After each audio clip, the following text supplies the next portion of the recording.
Hi, my name is Joel Edwards. I'm here at Jones Technical, or JTech, and I'm in the automotive technology program. And today I'm going to be removing this strut assembly, taking it apart, and putting it back together. Back on the car to specifications. Let's get started. Alright, so first thing is I'm going to be disconnecting these bolts to attach the strut to the steering knuckle itself. I'm going to be taking off this speed sensor, and we're taking off this sway bar end link here.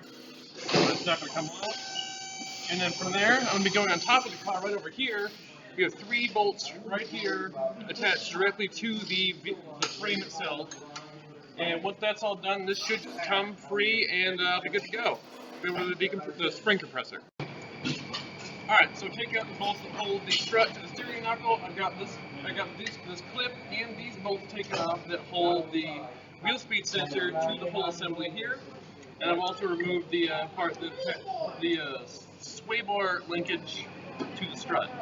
So now all I have to do is get these screws to the top and pull this sucker out. Alright, so I've got the strut assembly out of the car. Got this just kind of free hanging here. Got these bolts out, that one, this clip off. Now we're going to bring it over to the spring compressor and take this thing apart, check it for any cracked rubber, check the dust boot, check the bump stop, make sure this thing's all good and ready to rock and roll and get back on the car. Alright, so I got the strut on the spring compressor, I got the spring nice and compressed, so I can move this around. Alright, so I've got the strut disassembled. I have the large portion of it right here. I'm going to just be checking the bump stop for it. And there's a little spot of it out there, but overall, the component is looking like it's good. It's not dry, it's not cracking, it's nice and squishy. Not too squishy, obviously. And check this part here. Take this top part off. And since this is a front suspension component, it's going to have a little bearing here. And that bearing is essentially what the whole component is able, it allows it to turn with the steering, because you want that, you want to steer your car. And as you can see, it's moving freely, there's no crunching or grinding. It's doing everything a bearing should be doing. We're going to put that up on there. We're going to take this part off. And we're going to check the dust boot. Dust boot's flexible, it's not dry, it's not cracking, just at the bump stop. This part here that the spring rests against, also not dry, not cracking. It's looking good, ready to go back on the car. So I'm going to get this thing put back together and I'm going to put it back on the car. Alright, so I've got the strut assembly put back together. So you can see here, look at that. Got that put back together. Got the tension off the spring now. So now is the part where I take these parts off. They're actually coming off easily this time. Look at that. It never happens. Alright, so these are ready to come off. Those here.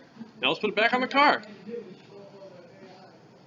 Alright, so I got everything put back in place. Now I just got to torque down these bolts.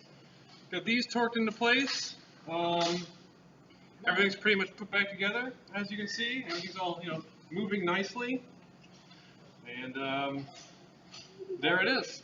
Strut, mount, dismount, disassemble and reassemble.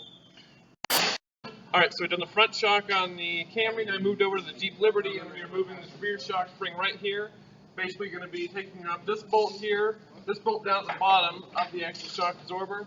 Have a jack under the solid rear axle and I'm going to lower it out and just pop the spring out. Alright, so I've got the shock off. Now all I got left to do is to lower this jack and pull the spring out.